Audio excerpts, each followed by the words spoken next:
সূর্য জ্বালানি দিবস বাসনাবতী মনে রক্ত ঝরমন ভাষান্দোলনের অগ্রনায়ক সর্বজনমন বিদিত সালাম দেন বাংলার সমন্বয়ে কৃত স্বর্গপথের প্রতীক আবাস পথের দিশারি হাজারো হৃদয় তন্ত্রিতে উদ্ভাসিত সুমহান ঐতিহাসিক ছয় দফা আন্দোলনের প্রধান অগ্রদূত শের বাংলাকে ভুলুলক হোসেন শহীদ সোহরাওয়ার্দী মওলানা ভাসানীর একমাত্র উত্তরসূরি তথাকথিত আগরতলা ষড়যন্ত্র মামলা নামে খ্যাত ইসলামাবাদ ষড়যন্ত্র মামলার প্রধান দুঃসাহসী বীর কারণী চক্রের সন্ত্রাস সৃষ্টিকারী এশিয়ার লৌহ মানব জাতির জনক বঙ্গবন্ধু শেখ মুজিবুর রহমান এবং সমগ্র পরিবার এবং সকল শহীদের স্মৃতির প্রতি শ্রদ্ধা জানিয়ে আমি আমার বক্তব্য শুরু করছি।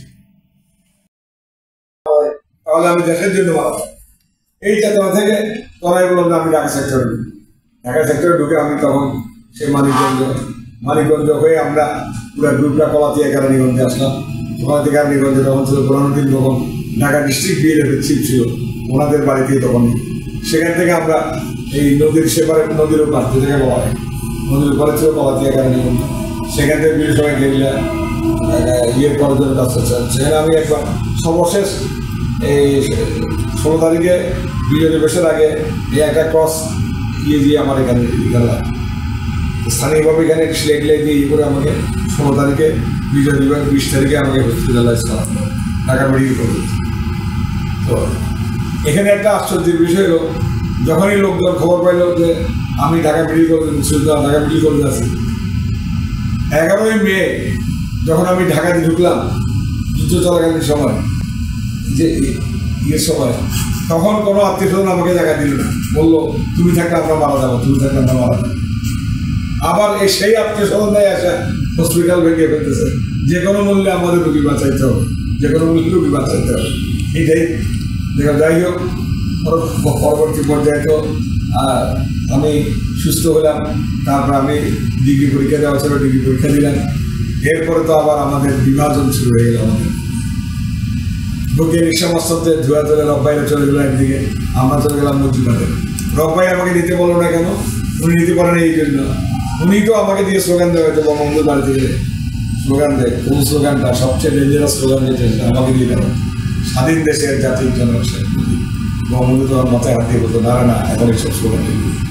তখন আমি আসল রব্বাইকে বললাম আপনি আমাকে এই স্লোগান দেওয়া হয়েছে, উনি বললেন হ্যাঁ দেওয়া হয়েছে। আমি কিন্তু সেই জায়গায় রয়ে গেছি। আপনি এখন বৈজ্ঞানিক সমাজতন্ত্র, এখন এই বৈজ্ঞানিক সমাজতন্ত্র বা আজকে যেটা জাসদ যেটাকে বলা হয় শেখ সেলিম সাহেবের ভাষায়, সংসদ নেতা শেখ সেলিম সাহেব ভাষায় জাসদকে উনি মনে করেন বঙ্গবন্ধু হত্যার ক্ষেত্রে প্রস্তুতকারী বলেন, বহুবার বলছেন, কথাটা কিন্তু 100%। তাহলে জাসদ নাম, জাসদ একটা সেন্টিমেন্টের একটা যে প্রতিদ্বন্দ্বী রাজনৈতিক বিপ্লব তখন কোথায় তৈরি হয়েছে, ভারতের বুকে কিন্তু ভারতীয় গোয়েন্দা বাহিনীতে তৈরি করেছে। কারণ বঙ্গবন্ধু তখন যুদ্ধ চলাকালীন সব পাকিস্তানে কারাগারে ছিল, পাকিস্তানে কারাগারে থাকলে বঙ্গবন্ধুর কারাগার থেকে ইন্দিরা গান্ধী বা বিশ্ব নেতৃত্ব বঙ্গবন্ধুর মুক্তি চেষ্টা করে বঙ্গবন্ধুকে মুক্ত করেছেন ঠিকই, কিন্তু বঙ্গবন্ধুকে কন্ট্রোল করার জন্য এই আমাদের রাজনৈতিক দলের ভিতরে একটা উপদল তৈরি করলো এই জাসদ সেন্টিমেন্টের জাসদের ইয়েটা কিন্তু ভারতের মাটিতে কিন্তু তৈরি হয়েছে। যাই হোক, যে স্বাধীন হওয়ার পর এটা স্পষ্ট হয়ে গেল বঙ্গবন্ধু একদিকে বিশ্বে এলো নতুন আরেকদিকে হলো জাসদ বৈজ্ঞানিক সমাজতন্ত্র। কিন্তু আমাদেরকে কিন্তু নিয়ে যেতে পারে নাই। আমরা ফেরিতে কিন্তু আবার ফেরিতে এই যে ছাত্র সংগঠনটাকে রিঅর্গানাইজ করে আবার মুক্তিযুদ্ধের পক্ষে বঙ্গবন্ধুর পক্ষে দল করার জন্য। তো আজকে সেগুলো করতে গিয়েও আমরা অনেক রকমের আমরা যারা জাসদ করেছে এদের সাথে ফেনী কলেজে ইয়েতে অনেক মারামারি অনেক কিছু হয়েছে। আমি তো ভাগ্যক্রমে বেঁচে গেছি, জাসদের ছেলেরা এত বড় একটা পাথর আমার পিছন দিয়ে মাস্টার রিক্সাটা একটু আগে যাওয়ার পরে। এরপরে আমরা এই যে সাবেক ছাত্রনেতা জিয়াউদ্দিন বাবলু সাহেব পরে জাতীয় পার্টির নেতা হয়েছিলেন, এই জিয়াউদ্দিন বাবলু সাহেবও অরিজিনালি কিন্তু ইসলামী ছাত্র সঙ্গে ছিল, কাসেম ডাক্তার সাহেবের ছেলে বলা হতো না। জিয়াউদ্দিন বাবলুরা অরিজিনালি চট্টগ্রামের লোক, তারা পেন্টিস সেন্টার ছিল। জিয়াউদ্দিন বাবলু সাহেবরা এরা সবাই ফেনী থেকে এরা সব জাসদ জয়েন করল। আর আসম আব্দুর এবং সিরাজুল খানের ব্যক্তিগত ইমেজের কারণে অনেক লোক জাসদের জয়েন, অনেক ছাত্র আমাদের ভাইরা জাসদে জয়েন করে ফেলেছে। জাসদটা কেন সৃষ্টি হয়েছিল? বঙ্গবন্ধুর বিরুদ্ধে আরেকটা গ্রুপ তদানীন্তন সময়ে ভারতীয় গোয়েন্দা বাহিনীর হাতে এটা জাসদটা তৈরি হয়েছিল। যাই হোক, সেই জাসদ বঙ্গবন্ধু দেশ স্বাধীন হওয়ার পরে যখন উনি দিল্লি হয়ে যখন আসেন, তখন প্রথমে তো বঙ্গবন্ধু বললেন, দিল্লি বিমানবন্দর ইন্দিরা গান্ধীকে প্রশ্ন করেছিলেন, আপনি কবে আমার দেশ থেকে সৈন্য সরাই নিয়ে যান। যাই হোক, তার পরবর্তী পর্যায়ে বঙ্গবন্ধু দেশে আসলেন, সরকার গঠন করলেন। তারপরে বঙ্গবন্ধুর বিরুদ্ধে দেশে নানান রকমের একটুখানি রাজনৈতিক সহিষ্ণুতা ছিল না, আমাদের মধ্যে বিভাজন হয়ে গেল। জায়গায় জায়গায় আমরা মুজিববাদী ছাত্রলীগ বৈজ্ঞানিক সংস্থার মধ্যে মারামারি হয়, নানান রকমের সমস্যা হয়। এই সমস্ত সমস্যার উত্তরণ করে আমরা আমাদের বঙ্গবন্ধুর নেতৃত্বে মুজিববাদী ছাত্র সংগঠনটাকে আমরা এগিয়ে নেওয়ার জন্য ৭৪-৭৫ সালের দিকে আজকে যে প্রেক্ষাপটটা আমরা লক্ষ্য করতেছি, সেই সময় কিন্তু আপনারা যদি এখন দেখেন, টিভি দেখেন, বঙ্গবন্ধু তাহার হুঁশিয়ারি কিন্তু আর্কাইভ থেকে তখন বঙ্গবন্ধু কাকে হুঁশিয়ার করেছে? তখনই কিন্তু আমাদের দলের ভিতরে একটা গ্রুপ লুটপাট নানান রকমের আপনার এই বিশৃঙ্খলার মধ্যে কিন্তু আমাদের দলের লোকরাই ছিল। কিন্তু বঙ্গবন্ধু একটা ভিজিলেন্স টিম তৈরি করছিলেন। ভিজিলেন্স টিম তৈরি করে ওই টিম দিয়ে উনি আমাদের দলের লোক যারা দুর্নীতির মধ্যে ছিল তাদের একটা ফাইল তৈরি করছিল। সেই ফাইলটা কিন্তু এখনো আছে। কিন্তু এটা মাননীয় প্রধানমন্ত্রী জানে, এই ফাইলের মধ্যে মোস্তাকেরটা ছিল কোল কেলেঙ্কারির সাথে মোস্তাক ছিল, কয়লা কেলেঙ্কারি, কয়লা এগুলোর সাথে, এবং আরো অনেক নেতাদের নাম ছিল। যে সমস্ত নামগুলো কিন্তু আজকের প্রেক্ষাপটে অনেকে কিন্তু জাতীয় পুরস্কারও পেয়ে গেছে এই সমস্ত নেতারা। আমি নাম বলতে চাই না এখন এই মুহূর্তে, হাইলি সেন্সিটিভ। তো আজকে 1975 সালে ভাগ্যক্রমে জাতির জনক বঙ্গবন্ধুর কন্যা দেশের বাইরে থাকার কারণে উনি জীবনে বেঁচে গিয়েছিলেন। কেন? উনি পরমাণু বিজ্ঞানের স্ত্রী ছিলেন, এবং ওনার জার্মানিতে ওনাদের একটা কনফারেন্স বা ছিল, সেখানে উনি যাচ্ছিলেন। শেখ রেহানা বললেন, আপা বাচ্চাদেরকে একা সামলাবে কী করে, আমিও চলে যাই। এই চলে যাওয়ার কারণে 15 আগস্টের কাল রাত্রিতে বঙ্গবন্ধুকে হত্যা করা হলো। আমি ভাগ্যে নির্মম পড়ে আসি। 1974 সালে বিশেষভাবে ছাত্রলীগের সেন্ট্রাল কমিটিতে তখন কেন্দ্রীয় কমিটি ছিলাম, ওখানে সত্তা সম্পাদক শেখ কামাল কিন্তু তখন আমাকে বঙ্গবন্ধুর পার্সোনাল পলিটিক্যাল ইন্টেলিজেন্সের একটা দায়িত্ব দিয়েছিল। তখন সরকারিভাবে আমাকে দেওয়া রিভলভার ছিল, আমার লাইসেন্স ছিল, সরকারিভাবে দেওয়া বুলেট ছিল, একটা তখনকার সময় একটা মোটরসাইকেল বিশাল ব্যাপার। এগুলো নিয়ে ডাবল প্রোটেক্টেড এরিয়াতে আমি যেতে পারতাম। আর বিশেষভাবে 15 আগস্টের রাত্রিতে আপনারা একটা জিনিস খেয়াল করবেন, 15 আগস্টের রাত্রি মানেই হলো 14 তারিখ বিকালবেলা। বঙ্গবন্ধু তখন কিন্তু গণভবন থেকে কিন্তু বঙ্গবন্ধু বাসায় যাওয়ার আগে কিন্তু উনি বাসাল অফিস হয়ে তারপর উনি যেতেন।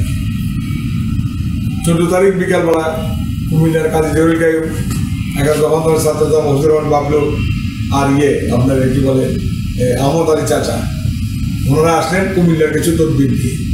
ওনারা যখন শুনলেন বঙ্গবন্ধু আজকে বাসাল অফিসে আসবেন না, তখন ওনারা সেখান থেকে গণভবনের দিকে রওনা দিলেন। এখন যে কোনো কারণে হোক, জহুরুল কাইয়ুম সাহেব আমার সম্পর্কে নানা, আর মফিজুর রহমান বাবলু ছিল আমার মামা, আর আমার মায়ের মাদার সাইডটা ছিল চৌদ্দগ্রাম এখানে, আর আমার মায়ের ফাদার সাইড ছিল ফেনীতে চেউরিয়া মেয়ে বাড়ি, যেটা আপনারা জানেন, সেটা হলো আমার নানার বাড়ি।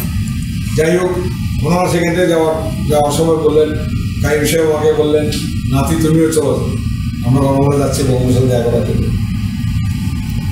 বাবলু আমার বললেন, ভাই নাতি হয়েছে, আমি বললাম আপনাদেরকেও মিললেন কী তো পলিটিক্যাল, সেখানে আমার কী গেল, আমার না, তোমাকে তো বঙ্গবন্ধুর কাছাকাছি দেখা যায়, আমরা যে বঙ্গবন্ধুর পার্সোনাল পলিটিক্যাল ছিল খুব কম জিনিস, এটা কিন্তু হাইলি পাবলিসিটি হওয়ার কোনো ব্যাপার ছিল। এনিওয়ে, ওনাদের রিকোয়েস্ট করতে পারলাম ওনাদের সাথে, আমার মোটরসাইকেলটা সেখানে রেখে দিয়ে লক করে রেখে আমি ওনাদের সাথে একটা 15 টাকা দিতে করে আমরা একসাথে চলে গেলাম গণভবনে। 14 আগস্ট সন্ধ্যায় গণভবনে আমরা প্রস্তাব মামলা দেখলাম। গণভবনে গিয়ে বসে দেখে বঙ্গবন্ধু লনে পায়াচারি করতেছে। বঙ্গবন্ধু যে রুমে বসতেন, যেখানে আজকে প্রধানমন্ত্রী বসেন, এই একই রুমটাতে উনি লনে পায়াচারি করতেছে। 1 পা 2 পা করে হঠাৎ লন থেকে উনি মাত্র বারান্দায় আসছে। আমাদের এখান থেকে তখন আমাদের চাচা বঙ্গবন্ধুকে জড়াই ধরে বললেন, আপনাকে মোস্তাকে মারা ফেলাবে, মোস্তাকে মারা ফেলাবে, ষড়যন্ত্র করতেছে। বঙ্গবন্ধু ওনাকে একটু এইরকম হাইলি একটা সেন্সিটিভ ব্যাপার ঘটে যাওয়ার কারণে কান্নাকাটি শুরু করে দেওয়ার কারণে বঙ্গবন্ধু ওনাকে সামনে ওনাকে বললেন, আমি জানি, আমি সব জানি, এভাবে আঙুল তুলে বলে আমাকে আর 2টা দিন সময়। সেই 2টা দিন ছিল কি জানেন? সেই 2টা দিন ছিল পরের দিন বঙ্গবন্ধু ঢাকা বিশ্ববিদ্যালয়ে যাবে এবং তারপরের দিন অল দি ডিস্ট্রিক্ট গভর্নররা, জেলা গভর্নররা তাদের দায়িত্ব নেবে। এই ছিল বঙ্গবন্ধুর। এর মধ্যে বঙ্গবন্ধু বারান্দার মধ্যে দাঁড়িয়ে জহির কাইম সাহেব, বঙ্গবন্ধু সিনিয়র বয়সে, আমাদের যত সিনিয়র, বঙ্গবন্ধু কাইম সাহেব বললেন, কাইম ভাই, এক শেয়ার ব্যাংকে যেরকম এক পাল্লায় মাপা যায় না, পুরো বাঙালিদের দিকে এক করা যায় না, আমি চেষ্টা করতেছি, আমার জানি না আমার কপালে গেছে। কথা বলে উনি 2 সিনিয়রকে বলতে গেলেন। আমরা আজকে গেলে দেখবেন একই জিনিস, বঙ্গবন্ধুর সেই রুমের সামনেই বাইরের সোফা থাকে, আমরা সোফাতে বসে। এখন বঙ্গবন্ধুর রুমের মধ্যে অনেকে যায় আসে, ভিতরে আসা যাওয়া হয়। এই 2 সিনিয়র আর বাইরে হচ্ছেন। হঠাৎ করে 9টা সাড়ে 9টার ভিতরে যাওয়ার পর আমি মহমুদুর বঙ্গবন্ধু মামা কাইম সাহেব তো বঙ্গবন্ধু যত কিছুই বলেন, বঙ্গবন্ধু গণমনে থাকবেন। আপনারা হয়তো জানেন না, তখনকার সময় গণমন ছিল প্রেসিডেন্সিয়াল সিকিউরিটি, আর বঙ্গবন্ধুর বাড়ি ছিল 32 নম্বর ছিল father of the national security. আমি মনে করবো যে বঙ্গবন্ধু যত কিছুই বলেন, বঙ্গবন্ধু কিন্তু গণমনে থাকবেন, রাত্রে বাসায় চলে যাবে। একটা কাজ করেন, আমি আর আপনি চলে যাই। কারণ আমি বঙ্গবন্ধু বাইরে অসময় যদি উনি আমাকে দেখে যে আমি এখনো এখানে সামনে বসা আছি, উনি আর কিছু বলুন, তুই এখনো আসছিস, কথা বলে বলবে ফলো মানে ওনার কোনো প্রোটোকল জানতে পেরে দেখতে। আপনাকে যেতে বললো কেন, আমাকে তো যেতে বললো, আমাকে তো আজকে মনটা ভালো লাগতেছে, চলেন আমরা 2জন বাইরে যাই। আমরা রিক্সা দিয়ে গণভবন থেকে আমরা সামনের থেকে আমরা চলে যাবো, ওনারা ওনাদের গাড়ি নিয়ে ওনারা চলে যাবে। আমরা 2জন বেরোলাম, বেরোয় গণভবনের সামনে থেকে একটা রিক্সা নিয়ে, তখনকার সময় ঢাকায় হাইরেজ বিল্ডিং কম ছিল, একটা রিক্সা নিয়ে আমরা এই আজকে যে গণভবন দেখছেন, গণভবনের এই মোহাম্মদপুরের এই সাইডের এই গেট দিয়ে আমরা সোজা 32 নম্বরের সামনে দিয়ে জায়গা আমরা জিগাতলা, সেখানে গিয়ে শেখ মুজিবুর যে বাড়িতে থাকতেন সেই বাড়ি, সেখানে আমরা গেলাম। তার থেকে মনিবেগ আমরা পাইলাম না, তদবির ছিল তো, সেই তদবিরের জন্য ওনার কাছে যাও। সেই সময় কিন্তু আমার নজরে পড়লো যে সমস্ত গাড়িগুলা বঙ্গবন্ধুকে যারা কিল করে, সেই গাড়িগুলা ধানবাড়ি এদের কী করতেছে। তখনকার সময় একটা ব্যাপার ছিল কি, প্রয়োজন না হলে কেউ 8:30 9টার মধ্যে থেকে মানে বাইরে থাকতো না মানুষদের। কারণ মুক্তিযোদ্ধাদের কাছে যেমন অস্ত্র ছিল, রাজাকার আলবদরদের কাছে কিন্তু গোপন অস্ত্র ছিল। সেই জন্য 9টা সাড়ে 9টার দিকে ঢাকা শহরে একটু সেটা কোথাও আওয়াজ হতো, মানুষজন থাকতো। তো আমার নজরে পড়লো যে এই গাড়িগুলো রেকি করতেছে মনে ধানমন্ডি গিয়ে। আমি বলে আমার এখনও নিজের মধ্যে খুব অপরাধবোধ মনে করি। সেই সময় যদি ওনাকে নিয়ে আজকে শাহবাগে যেখানে যে কন্ট্রোল রুমটা যেটা আছে, সেই কন্ট্রোল রুমে সেখানে যদি চলে যেতাম, তখন স্মল ছিল এসপি, যদি উনি পরবর্তী পর্যায়ে ওনার ডিএম এর হিসেবে দায়িত্ব পেয়ে গেছিল, তাহলে ওনাকে যদি ওনাকে শ্বাস করলে বাইরেও করতো যে গাড়ির একটা। যাই হোক, আমি সুযোগ থাকতাম, আমাকে মহোদয় বাবু বললো যে বাইক না আজকে হলে যাস না, আজকে প্রেস ক্লাবের সামনে ইউসিস আমেরিকান লাইব্রেরি, আজকে আপনারা পড়াশোনা করার পিছনে এটা দেখবেন ডানোর আজিম সাহেবদের এটা অফিসটা এখনো আছে, এই বিল্ডিং। এটা সামনের অংশের মধ্যে আমেরিকান লাইব্রেরি ছিল, আর পিছনের অংশের মধ্যে ওনার তার শাশুড়দের বসা ছিল। এই মহিলা আজকাল বাড়িতে থাকো, চল এখানে চলে গেলাম। সেখানে গিয়ে পিছনে দিয়ে যায়, রাত্রে আমাদের দোতলায় থাকার ব্যবস্থা করলো। আমরা দোতলা ছিল, রাত্রে 3টা সাড়ে 3টার দিকে বেলি রোডে ব্রাশ ফায়ারের আওয়াজ হচ্ছে, আমরা ঘুরতে উঠে গেলাম। ওই যে সেনিয়াবাদদেরকে যারা ছিল ওদেরকে যেগুলো ঘুরে বের ফেলতেছে, তা আমি ওনাকে উঠেলাম, ঢাকায় উঠে বললাম যে আমার সামথিং রং, বলে কিছু একটা ঘুরে গেছে। তা আজকে একটা কথা আপনাদেরকে বলি, 32 নম্বর ছিল father of the national arms. 32 নম্বরে 32 ডিপার্টমেন্টের লোক এটা ভাড়া ছিল, এসিআর, তারপরে এগ্রিমেন্ট, তারপরে আপনার আলাদা সম্মান, মানে জাতির পিতার বাগন পাওয়া যাচ্ছিল এক সম্মানের ব্যাপার। সেটা কিন্তু অত বেশি ব্যাপক সিকিউরিটি ছিল না, কিন্তু গণভবন ছিল প্রেসিডেন্সিয়াল সিকিউরিটি। বঙ্গবন্ধু যদি সেই রাত্রে গণভবনে থাকতেন, বঙ্গবন্ধুকে মারা এত সহজ ছিল। যাই হোক, বঙ্গবন্ধুকে তো এখনো আমি অনেকবার একটা কথা বলেছি, বঙ্গবন্ধু আপনার মধ্যে আরেকটা জিনিস জানেন যে স্বাধীন হওয়ার পরে ভারতীয় সরকার কিন্তু প্রায় 7,000 কর্মচারী দেওয়ার জন্য চেষ্টা করেছিলেন আমাদের দেশে, চাকরি বাকরি থেকে বিভিন্ন ডিপার্টমেন্ট চালানো। বঙ্গবন্ধু কিন্তু সেটা অ্যাকসেপ্ট করবে। বঙ্গবন্ধু হচ্ছে না, আমার যে সমস্ত কর্পোরেট বডিগুলো আছে এই সমস্ত বডির সমস্ত লোকজন দিয়ে আমি এটা চালাতে পারবো। আরেকটা জিনিস আপনারা জানেন, বঙ্গবন্ধু যেটা করেছিলেন ভারতীয় সৈন্য প্রত্যাহার করার জন্য, ভারতীয় সৈন্য প্রত্যাহার করার জন্য উনি প্রথম পাকিস্তানের কারাগার বেরোর পরে তো দিল্লি বিমানবন্দরের কথা বলছিলেন। আবার যখন কলকাতায় গেলেন, উনি কলকাতায় গড়ের মাঠে যখন উনি ভাষণ দিলেন এবার বাংলা ওপা বাংলা, তারপরে যখন ইন্দিরা গান্ধীকে নিয়ে যখন সেখানে বসলো, সেখানেও বঙ্গবন্ধু 1947 সালের হিসাব করে 1947 সালে মোহাম্মদ আলী জিন্নাহরা যদি করাচি না নিয়ে যেতেন তাহলে পাকিস্তানের রাজধানী হওয়ার কথা ছিল কলকাতা এবং আসাম করিমগঞ্জ যেগুলো আমাদের, এবং এখানে যে এখন যে এলাকার মুসলিমদের একটা বারবার বিশাল অঞ্চল কিন্তু আমাদের মধ্যে থাকার কথা ছিল, তখন পাকিস্তানের রাজধানী হওয়ার কথা ছিল বঙ্গবন্ধু। সেই কথাটা আবার ইন্দিরা গান্ধীর সাথে ঘরোয়া মিটিং করে ওঠেন, তখন ডিবি ধরেন আধার যারা ছিল পাকিস্তান ভারতীয় জাতীয় গ্রুপের বলল যে ইউর এক্সেলেন্সি এগুলো তো এজেন্ডা নেই। বঙ্গবন্ধু তখন ধমক দিয়ে বলছিলেন forget your agenda, I am talking with Mrs Gandhi. আজকে একটা কথা কিন্তু আমি ফেলিতে অনেকবার বক্তৃতা আমি এটা বলছি যে বঙ্গবন্ধু হত্যার নীল নকশাটা তৈরি হয়েছে ইন্দো মার্কিন পাকিস্তান। আপনারা ভালোভাবে জানেন পাকিস্তানের রাজনৈতিক ব্যাপারে আইএসআই বলে একটা অর্গানাইজেশন আছে, গোয়েন্দা সংস্থা। আইএসআই ডিসাইড করে পাকিস্তানের রাজনীতি কি হবে। ভারতের রাজনীতির ব্যাপারেও কিন্তু র, এটা জানেন তো, রয় কিন্তু এটা সিদ্ধান্ত গ্রহণ করে। ইসরায়েলের রাজনীতির ব্যাপারে সিদ্ধান্ত গ্রহণ করে মোসাদ, ব্রিটিশ ইন্টেলিজেন্স আছে এমআই, তারপরে আপনার পেন্টাগন। আমি তো নিজে দেখছি আমেরিকাতে বসে প্রেসিডেন্ট ক্লিন্টন যখন আরকানসাস থেকে প্রেসিডেন্ট হয়ে যখন ওয়াশিংটন আসতেছে, তখন আমি পত্রিকার মধ্যে বললাম who is going to be the president is not a matter, foreign policy will be dictated by Pentagon and সে। সুতরাং বঙ্গবন্ধু হত্যাকাণ্ডের নীল নকশাটা তৈরি হয়েছে ইন্দো মার্কিন পাকিস্তান লোক।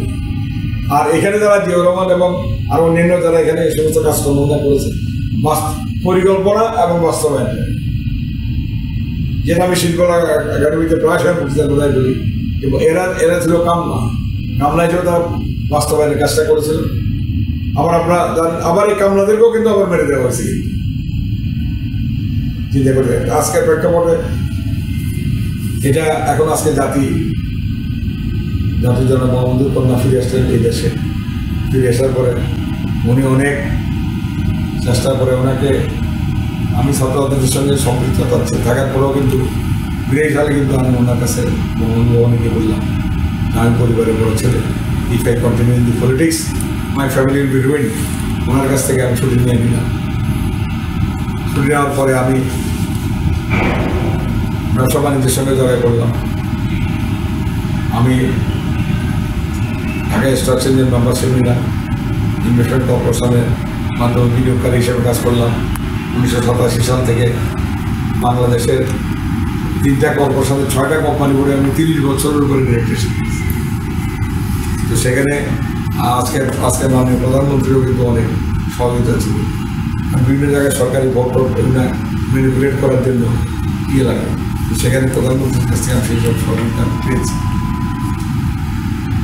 যাই হোক, আজকের প্রেক্ষাপটে একটা কথা মাননীয় প্রধানমন্ত্রীর নেতৃত্বে দেশ যে দুর্বার গতিতে এগিয়ে যাচ্ছে, সেই এগিয়ে যাওয়াটার পিছনে কিন্তু এখন আবার একটা বিভাজন তৈরি হয়েছে। আজকে যে দুর্নীতির কথা উনি বলছেন, কারো টাকার কথা যেগুলো বলা হচ্ছে, এগুলোর উপরে বক্তব্য রাখতে গেলে অনেক বড় ব্যাপার স্যাপার। এগুলো কিন্তু অল্প সময়ের মধ্যে এগুলো বলা যাবে না। আমি একটা কথা বলি, বঙ্গবন্ধুকে হত্যা করার পূর্বেও কিন্তু এই ধরনের একটা পরিস্থিতির সৃষ্টি করা হয়েছিল। বঙ্গবন্ধুর হাত দিয়ে প্রেসিডেন্ট তৈরি হয়েছিল, বঙ্গবন্ধুর হাত দিয়ে সেনাবাহিনী নামানো হয়েছে। চিন্তা করে দেখেন, আজকের প্রেক্ষাপটেও কিন্তু মাননীয় প্রধানমন্ত্রী আজকে যে দেশটাকে যে ডিজিটাল বাংলাদেশের থেকে স্মার্ট বাংলাদেশ থেকে নিয়ে যাওয়ার সময় কিন্তু উনি দেখতেছেন ওনার পাশে সেনাবাহিনী। General Aziz is not a person, General Aziz is institution. Benazir শুধু পুলিশ প্রধান এবং ইয়েপিন, এটা একটা ইনস্টিটিউশন। এই যে দুটো ইনস্টিটিউশন, তারপরে আপনার আমাদের ইয়ে বলা হয় ট্যাক্স, তারপর সরকারের অনেক আমলারা যারা এই সমস্ত দুর্নীতির মধ্যে। আর এখন আপনারাও জানেন আমরা উন্নয়নের একটা গতি চলছে, এটা ঠিক। তার পাশাপাশি কিন্তু 100% সুশাসন কিন্তু আমরা নিশ্চিত করতে পারিনি। উন্নয়ন এবং সুশাসন অঙ্গভঙ্গিভাবে জড়িত। কিন্তু আজকে আবার এর ভিতরে কিন্তু আবার গোলাপানিতে ওই যে 75 সালের মতো গোলাপানিতে মাছ শিকার করার কিন্তু তারা কিন্তু অনেকে করার চেষ্টা করতেছে। সেটার হুঁশিয়ারি কিন্তু মাননীয় প্রধানমন্ত্রী অলরেডি দিয়ে দিয়েছেন। সুতরাং আজকে আমাদেরকে এখন যে আজকে বাংলাদেশ আওয়ামী লীগের 75তম জন্মদিন শেষ করে 76তম ইয়ের মধ্যে যে আমরা আছি, এই সময় আমাদেরকে ভ্যানগার্ডের মধ্যে থাকতে হবে। আজকে আমার বিরোধী যারা আছে এবং আমাদেরকেও কিন্তু, যেটা আমার বন্ধু ওবায়দুল কাদের সাহেব যেটা সবসময় বলেন, এবং আপনারা ফেরিতে গেলে আমাদের মেয়রের চেম্বারে ওঠার সময় দেখবেন এই ক্ষমতাই কিন্তু শেষ ক্ষমতা পোস্টারিং করা আছে।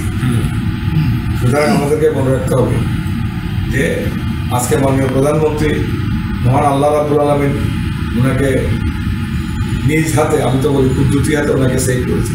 19 থেকে 20 বার ওনাকে হত্যা করে স্মরণ করেছি। আমি এবারে রমজান মাসে উমরায় গিয়েছিলাম। আমার মা আমার জন্য দোয়া করতেন যে আমার মাথায় যত চুল আছে আমার ছেলে তত হায়াত দ্বারা আল্লাহ। আমি মাননীয় প্রধানমন্ত্রীর জন্য আমি মদিনা শরীফে বসে দোয়া করেছি যে আমার মাথায় যত চুল আছে তত চুলের হায়াত যেন মাননীয় প্রধানমন্ত্রীকে আল্লাহ তাআলা দান করেন, এবং কুদরতি হাতে যেন মাননীয় প্রধানমন্ত্রীর নিরাপত্তা রক্ষা করা হয়, কুদরতি হাতে যেন উনি সেটা করেন।